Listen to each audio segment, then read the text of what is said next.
It is a great privilege for me to be speaking tonight, particularly amongst so many talented people. I'm absolutely in awe of the prize winners tonight and what they've done for Guernsey. I want to talk tonight about sport and medicine for all. I put a question mark at the end of that. I hope to be able to answer that, because sport and medicine for all is a huge target. I think it's quite apparent from what we've heard tonight just how much the Sports Commission have done for Guernsey. So I think from the point of view of sport, we're in a very good place. I had a quick word with Paul Luxem on the way in, and as regards medicine, there are one or two little issues just to be resolved, but I'm quite sure that it is on the way to being fixed. Now tonight, I want to talk to you, the first half, about how we've got to where we are, how we've got to this good position. And then the second half, I want to share with you some of the ecstasy and some of the agony of my own personal adventure into sport and medicine. And perhaps to finish off with a couple of lines of advice which I hope you will take out to the world.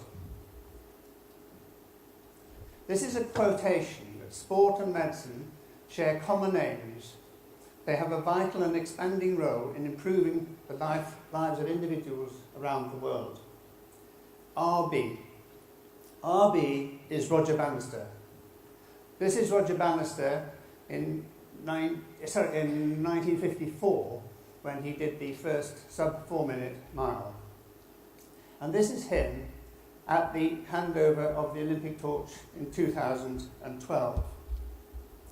Now, before I go into what has happened over the years, I just want to tell a very embarrassing story about myself. When I was young, that's me in the middle there, I had bright red cheeks, and I got embarrassed at the thought of getting embarrassed, and that made me go redder in the face. Now, 1951, whilst Roger Bannister was planning his running, I was studying for my 11 plus, and the following year was the worst year of my life. It was the year I failed my 11 plus. Now, having failed my 11 plus, I felt about that big. My self-esteem was zero. Now, fortunately or unfortunately, I said her grandparents died about that time and left my family a little bit of money. And I went to a boarding school, 11, and the only good thing I could think about that boarding school was it had a swimming pool. Now, my other grandmother, the one that was still alive, knitted me a very nice pair of vapors in maroon. And I remember the first day when I went to the pool carrying my bathers, they were snatched from me, and they said, "You won't need those, they block the filters." I don't know whether any of you were swimming knitted bathers, but if you're a small boy of 11, they're not that good, because the gusset, when it gets full of water and wet, can hang down somewhere below the knees. Anyway, what was worse was they took the bathing costume off me, and they said, "You have to go up to the pool naked. We swim naked here." I've never been so embarrassed in my life. That is the first time I've appeared and done a 25-yard walk naked, and I hope it's the last time. But when I got to the other end, there was a real feeling of relief as I got into the water. I was covered by the water. It hid my embarrassment. And swimming for me, then it was a minor sport in those days, but swimming for me saved my life at that school. I went on to captain the school team, and it restored my self-esteem. I tell you this now because I want to talk to you in a few minutes' time about some other youngsters not far from here who are not quite so lucky. So I want now to go to 1948, a long time ago for some of you, not so far from me. 1948 was a pretty special year. It was the time when the National Health Service came into being, a huge social change. Before the National Health Service came in, there were some pretty horrible diseases out there. There was polio, there was diphtheria, meningitis, tuberculosis, you name it. With the advent of the NHS came the use of antibiotics, the use of vaccines. Polio was, in effect, eradicated. One of my great dreads as a youngster was ending up in an iron lung for the rest of my life. And with that came further advances. There was the development of X-rays, of ultrasound, of CT scanning, MRI scanning, targeted surgery, keyhole surgery, individualized treatment. Huge advances in health over the last 65 years. Not surprisingly, that costs are becoming a problem. 1948 was also the time before last that London had the Olympics. And as an indication of how things have changed, in 1948, the Olympics cost £778,000 to put on. They made a small profit of $20,000, which went to restoration of the White City Stadium. In 1948, it was very difficult to get 100 runners for the London Marathon.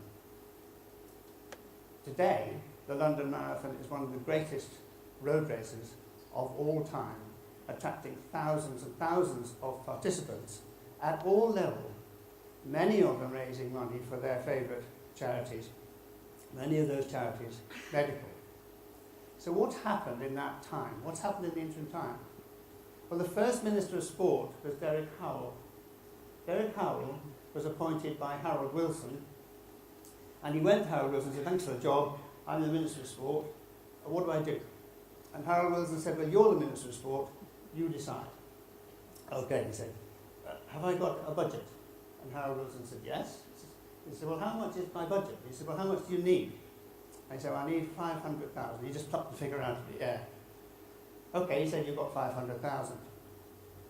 And what this Sports Council in Britain did, and this is where Roger Bannister comes back in again, because he was very involved in the setting up, and I think he chaired it on several occasions. What they did, they looked at Britain and saw that the British performance at the 48 Olympics had not been spectacular. I think they appeared 12th in the medals table. They said, what have other people done differently? Well, East Germany had done things differently. They'd used a lot of drugs for one thing, but they, in addition to the drugs, they actually had provided sporting facilities. So Britain decided to take on the sporting facilities, but not to take on the drugs issue. Anyway, and at the time that Derek Howell was appointed, there were 4 sports centres in the United Kingdom. So they set about an intensive programme of building centres. And after 10 to 15 years, they had more than 1,000 sports centres. They built them in deprived areas, partly because the land was cheap, but also they perceived there was a problem with juvenile delinquency, and that by putting these sports centres near the centres of trouble, they thought it would solve the problem. It didn't, because the sports centres were used by the middle classes, and the social divide, the social jump, was too much for the youngsters who perhaps needed them to make the jump. The 2012 Olympics were spectacular, I think, by anybody's standard, and Britain came 3rd in the medal table after China and America. A huge, huge difference. So the whole emphasis on sport has been very, very different. I want to talk a little bit about the Paralympics, and this is Professor Ludwig Gutermann, who fled Nazi Germany in 1937. He was given a job as consultant neurologist at the John Radcliffe in Oxford. And during the Second World War, the injuries that were dominant were spinal injuries. Nobody knew how to treat spinal injuries. They came into the hospital after 3 months. Nearly all of them died of sepsis. Ludwig Gutermann was loved by his patients and not universally loved by his colleagues. And they said to him, "There's a nice peripheral hospital out there, little village hospital called Stoke Mandeville. You go out to Stoke Mandeville and take the spinal injuries, and then we can get on with our neurosurgery." So out he went. And he revolutionised the treatment of spinal injuries. So that instead of dying of sepsis at 3 months, they were going home at 6 months. Now, he was a great lobbyer of Parliament, and it was said at the time that the ministers would prefer to see one of Rommel's Tiger tanks on the lawn rather than have Gutermann on the lawn waiting to buttonhole them and to lobby them. But there he was on the lawn. He lobbied them for new equipment, for beds that turned, and for new buildings. So he did a huge amount and absolutely revolutionised the treatment. And he put together in 1948 the first Stoke Mandeville Games, which was the first Paralympic Games. He did this because he'd seen people in their wooden wheelchairs throwing a ball around. The following day, he'd seen them knocking a tennis ball around with walking sticks. And he lobbied the government to get them metal wheelchairs so they can compete on even terms with the Americans. It was his wish that the Paralympics should be part of the full Olympics. How proud he would have been in 2012 to see the Paralympics staged in the same stadium and see over 80,000 people stay on to see these disabled people performing such magic feats. There are over 1 million disabled people in Britain, and it's given them a huge boost. The whole emphasis now, it's changed the way everybody thinks about disability. The emphasis is on what can be done, not what can't be done. If we look at Guernsey in 1948, Guernsey was still suffering really from the depression following the occupation. So what happened? Well, with regard to health, they considered taking on the NHS but decided not to. Now the reasons are diverse, but it was thought to be unsustainable. So, and what happened with regard to sport? Well, sorry, before that I'd say it wasn't really until 1996 that some form of medical insurance came in. If we look at sport, I can well remember this building being built, you might correct me on the date, so I think it was late 70s, early 80s, and I can remember there were so many people saying, oh, what a white elephant, it'll never work, and how wrong they have proved. And since then, of course, there have been all sorts of initiatives towards improving sport, and we've heard some of them from the Sports Commission. It's a great honour for me on the 10th birthday of the Sports Commission to celebrate just how far Guernsey's come, and that's emphasised by what we're seeing tonight. I want to briefly take you through my little adventure now. My little adventure started because between the years 1969 and 99, Guernsey was picked for a cohort study of women by the Imperial Cancer Research Fund, now renamed Cancer Research UK. Over 11,000 women volunteered to give blood and urine samples. At that time, Guernsey's main export was urine. As a result of that cohort study, it was found, the most important thing was found, that a woman's risk of developing breast cancer is related to her lifetime exposure to estrogen. As a result of that, once that had been validated, then the drug tamoxifen was established, which was one of the most successful anti-cancer drugs of all time. It has modern equivalents. So that was important. Before I retired, I wondered, or as I retired from clinical practice in 2006, I wondered whether we couldn't use those samples, or some of those samples, which were stored in England, and to see if we could apply modern technology and see if there was a difference between cancer, the blood of patients who had cancer, and the blood of patients who didn't have cancer. And I met with this chap Paul Townsend, who was a lecturer in molecular biology, and together we thought, we're going to do this, we're going to get some of those bloods from the ICRF, we're going to test them. And we're going to test them by a technique called proteomics. Proteomics was just being described. There were no, and it's performed on a mass spectrometer, there were no mass spectrometers in the universities. So what we did is we found one. And we found, before I start that, what we were trying to do was to compare the blood of a cancer patient from a non-cancer patient. Looking at it superficially, it seems to be the same, but when you look at it in detail, then there are big differences. So we found a machine, a mass spectrometer, in a private laboratory in Guildford. And we decided if we could raise enough money to hire the laboratory for a day, we could go there, we could put these samples through and see what we could find. In order to raise the money, somebody suggested I swim the channel. I didn't know anything about swimming the channel, but we did do it eventually, and it did raise enough money and more to have this day at this laboratory. And what we found was this, and these three graphs all show the same thing, but the top three graphs on the far side there show a peak in the second half. That peak is a protein. It's the same on the square at the top there. On this side, you've got a bar which doesn't exist in the other two. That's a protein, which is a protein marker. That's a marker that that patient has got breast cancer. we found 27 markers out of the small sample of blood that we used. And that set us off on the most exciting journey of our lives. In 2010, we had a meeting at St Pierre Park. And by this time, we'd recruited extra helpers. We had Dr. Bashir Zidane and we had Dr. Sam Larkin, both financed by HSSD. HSSD had a fellowship worth $50,000 a year, and this fellowship financed those two doctors. And we got 2 successive fellowships, so we had 5 or 6 years of their help, and now Sam is still working on this project. But what they told us that meeting was, if only we had a new mass spectrometer, which costs £500,000 and take $250,000 to run, if only we had one of those, we could achieve in 2 months what it takes us 2 or 3 years to do now. I went away and thought about this and thought the sums were just unbelievable. But then I put it all together, I put all the information, all the research papers to date, and I went to see Derek Coates and I said, would you help us with this project? And he said, what are you going to do? And I said, well, I could just get the record for the oldest person ever to swim the channel. He said, well, can you do it? I said, yeah, of course I can do it.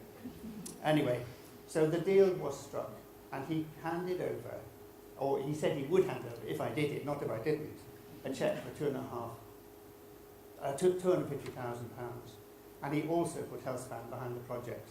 Now, this is the commissioning of the machine. There's Derek Coates in the front there, and it looks quite small. That's just the front end. The rest of it's about the size of a transit van. And that machine was, from the beginning of 2012, has been working flat out. Since that time, we have continued to study this. This is a drop of blood.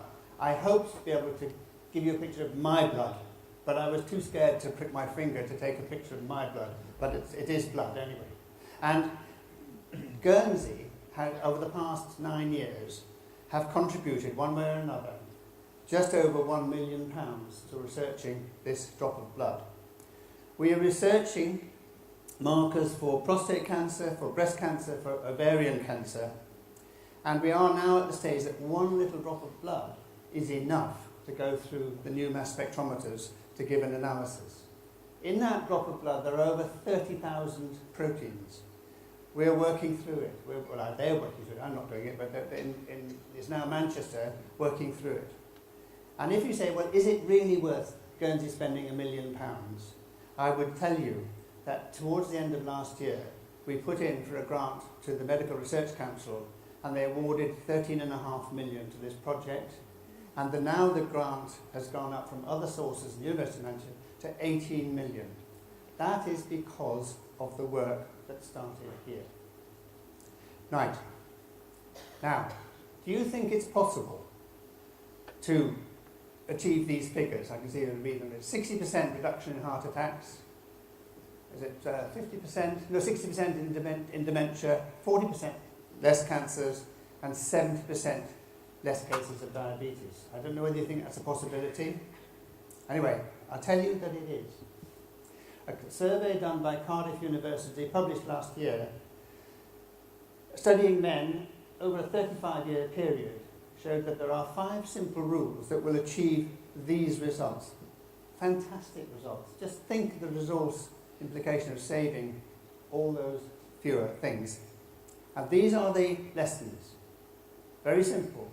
Regular exercise, stay slim, don't smoke, no more than 2 glasses of wine per day, and plenty of vegetables. You only have to do 4 out of 5 of those to bring that sort of reduction in disease.